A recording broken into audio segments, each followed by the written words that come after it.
Hello viewers, আসসালামু আলাইকুম। সবাইকে ওয়েলকাম জানিয়েছি নতুন আরও একটি এপিসোড দেখার জন্য। কোরবানি ঈদ স্পেশাল আজকের রেসিপি হচ্ছে বিফ তেহারি। আমার রেসিপিগুলোর মধ্যে একটা সিগনেচার আইটেম হচ্ছে এই বিফ তেহারিটা। আর সামনে যেহেতু কোরবানির ঈদ, ভাবলাম যে সবার সাথে এই রেসিপিটা শেয়ার করে দেই। স্বাদে গ্রানে একেবারে পারফেক্ট এই রেসিপিটি, চলুন শুরু করি। কোনো ধরনের প্যাকেট মশলা ছাড়া শুধুমাত্র 4টা মশলা দিয়ে আমি তেহারির মশলাটা তৈরি করে নেব। প্রথমেই লাগছে 2 স্টিকের মতো দারুচিনি, দিয়ে দিচ্ছি একটি জয়ফলের অর্ধেকটা, সবুজ এলাচ দিয়ে দিচ্ছি 8-9টির মতো। আজকে আমি 1.5 কেজি মাংসের তেহারির মশলাটা তৈরি করে নিচ্ছি। আর এখানে আস্ত জয়ত্রী দিয়ে দিচ্ছি 2টির মতো।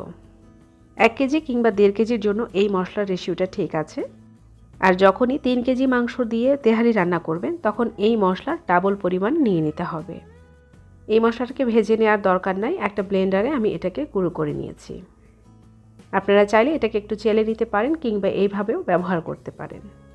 মশলাটা এক সাইডে রেখে দিচ্ছি। এবার আমি যে মাংসগুলো দিয়ে তেহারি রান্না করব সেই মাংসের কাটটা একটু দেখিয়ে দিচ্ছি। এখানে 1.5 কেজি পরিমাণ মাংস আছে আর মাংসগুলোকে আমি এরকম ছোট ছোট পিস করে নিয়েছি। আর এই মাংসের মধ্যে সলিড মাংস, হাড় এবং চর্বি সব কিছুই আছে। এবার রান্নার প্রিপারেশনে চলে যাই। একটা বড় হাঁড়িতে আমি দিয়ে দিয়েছি 1 কাপের মতো সর্ষের তেল। আর তেহারি রান্নাটা অবশ্যই সর্ষের তেলেই করতে হবে। আর বিরিয়ানি এবং তেহারির মধ্যে যে পার্থক্য আছে তার প্রধান পার্থক্যই হচ্ছে সর্ষের তেল। আপনারা চাইলে হাফ পরিমাণ সর্ষের তেল, হাফ পরিমাণ সয়াবিন তেল দিয়েও করতে পারেন, তবে অবশ্যই সর্ষের তেলটা দিতেই হবে। এখানে আমি অ্যাড করে দিয়েছি 1.5 কাপের মতো পেঁয়াজ কুচি। আর পেঁয়াজ কুচিটাকে একটু ভেজে নিচ্ছি। বিরিয়ানিতে যে পরিমাণ মশলা আমরা ইউজ করি, তেহারিতে কিন্তু তার অর্ধেক পরিমাণ মশলাও লাগে না। দিয়ে দিচ্ছি লবণ 1.5 চা চামচের মতো।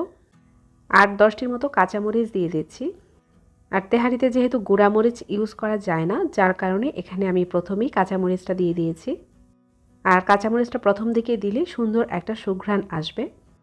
যেহেতু তেহারিটা একটু সাদাটে বর্ণের হয়, এ কারণে কিন্তু পেঁয়াজটাকেও একদম ভেজে গোল্ডেন ব্রাউন করা যাবে না। দিয়ে দিচ্ছি এখানে 1.5 চা চামচের মতো আদা বাটা আর 1.5 চা চামচের মতো রসুন বাটা। আদা রসুনের কাঁচা গন্ধটা যাওয়া পর্যন্ত ভেজে নেব। এর থেকে আর বেশি ভাজা যাবে না, তাহলে কিন্তু পেঁয়াজের মধ্যে একটা কালার চলে আসবে। এবার এতে অ্যাড করে দিয়েছি সেই স্লাইস করা মাংসগুলো। এবার মাংসের উপরে দিয়ে দিচ্ছি হাফ কাপ থেকে কিছুটা পরিমাণে বেশি ফেটিয়ে নেওয়া টক দই। এবার সমস্ত মশলার সাথে মাংসটাকে 1 থেকে 2 মিনিটের মতো একটু ভেজে নিচ্ছি। মাংসটা 1-2 মিনিটের মতো ভাজার পর এবার আমি যেই তেহারি মশলাটা তৈরি করে রেখেছিলাম সেই মশলাটা দিয়ে দিচ্ছি। মশলার সাথে মাংসটাকে আরেকটু ভেজে নেব। আর এবার ঢাকনা দিয়ে ঢেকে দেব কিছুটা পানি উঠে আসার জন্য। এবার ঢাকনা দিয়ে ঢেকে বেশ কিছুক্ষণ রান্না করার পর এর থেকে কিন্তু কিছুটা পানি ছেড়েছে। এর থেকে যে পানিটা বের হয়েছে এই পানিটা দিয়ে কিন্তু আমি মাংসটাকে রান্না করে নেব। এবার চুলার আঁচটাকে একদম কমিয়ে রেখে ঢাকনা দিয়ে ঢেকে আমি রান্না করব প্রায় 1 ঘন্টার মতো। এই 1 ঘন্টায় কিন্তু মাংসটা সম্পূর্ণ সেদ্ধ হয়ে যাবে। আর আপনাদের মাংসটা যদি সেদ্ধ না হয় তাহলে এই পর্যায়ে কিছুটা গরম পানি অ্যাড করতে পারেন। মাঝে মধ্যে ঢাকনাটা খুলে একটু নেড়েচেড়ে দিতে হবে, তা না হলে কিন্তু পড়ে যেতে পারে। ফিরছি ঠিক 1 ঘন্টা পর। আর এই 1 ঘন্টায় রান্না করার কারণে কিন্তু মাংসটা একদম সফট হয়ে গেছে। এবার একটা ঝাঁঝরি চামচ দিয়ে আমি মাংসগুলোকে হাঁড়ি থেকে তুলে নিচ্ছি। এখানে কিন্তু কোনো প্রকার ঝোল নেই। এখানে যেটা আছে সেটা হচ্ছে মাংস থেকেও কিছুটা তেল ছেড়েছে। সেই তেল আর মশলাটা আমি রেখে দেব। আর মাংসটা সম্পূর্ণ তুলে নেব। আর এই তেলেই আমি বাকি রান্নাটাও করে নেব। জাস্ট এই তেলের মধ্যে আমি আগে থেকে ধুয়ে রাখা 750 গ্রাম পোলাওয়ের চাল দিয়ে দিচ্ছি। এখানে 1.5 কেজি মাংসের জন্য আমি 3 কাপের মতো পোলাওয়ের চাল নিয়েছি। এবার আবারও দিয়ে দিয়েছি 8-10টির মতো কাঁচা মরিচ, দিয়ে দিচ্ছি পরিমাণ মতো লবণ। লবণটা বুঝে দিতে হবে, যেহেতু আগেও আমরা লবণ ইউজ করেছি। হাফ চা চামচ দিয়ে দিচ্ছি টেস্টিং সল্ট। আপনারা চাইলে এটা স্কিপ করতে পারেন, দিলে এর টেস্টটা কিন্তু বহুগুণে বেড়ে যাবে। আর এটা কিন্তু বাবুর্চিরাও ইউজ করে থাকে। এবার পোলাওয়ের চালটাকে আমি এই তেলের মধ্যে ভেজে নেব 5-6 মিনিটের মতো। আর চালটাকে ভাজতে ভাজতে চালের কালারটা সামান্য একটু চেঞ্জ হয়ে আসবে, তখন আমি এখানে অ্যাড করে দেব ডাবল পরিমাণে পানি।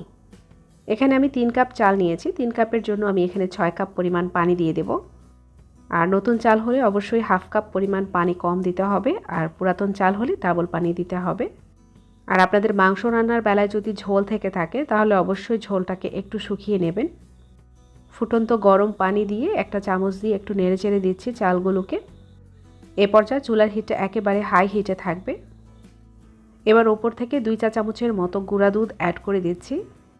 পানির পরিমাণটা যখন কিছুটা কমে আসবে তখন আমি এখানে দিয়ে দিব সেই রান্না করা মাংসগুলো। এ পর্যায়ে লবণটা একটু চেক করে নেবেন। পানিটা যদি লবণাক্ত লাগে তাহলে ঠিক আছে, আর যদি লবণাক্ত না মনে হয় তাহলে সামান্য একটু লবণ অ্যাড করতে হবে, কারণ চালটা যখন ফুটে উঠবে তখন কিন্তু লবণের পরিমাণটা সামান্য একটু কমে যায়। এবার অ্যাড করে দিয়েছি 1.5 চা চামচের মতো কেওড়া জল।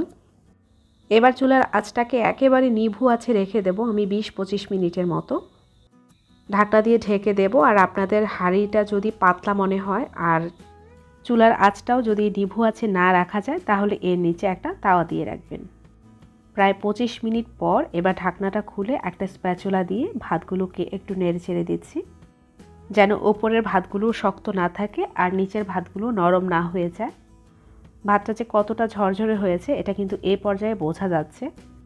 প্রথম থেকে শেষ পর্যন্ত যতগুলো টিপস অ্যান্ড ট্রিক্স শেয়ার করেছি সবগুলো হুবহু ফলো করে যদি আপনারা এই রেসিপিটি তৈরি করেন তাহলে আমি বলবো আপনারা তেহারির মাস্টার হয়ে যাবেন।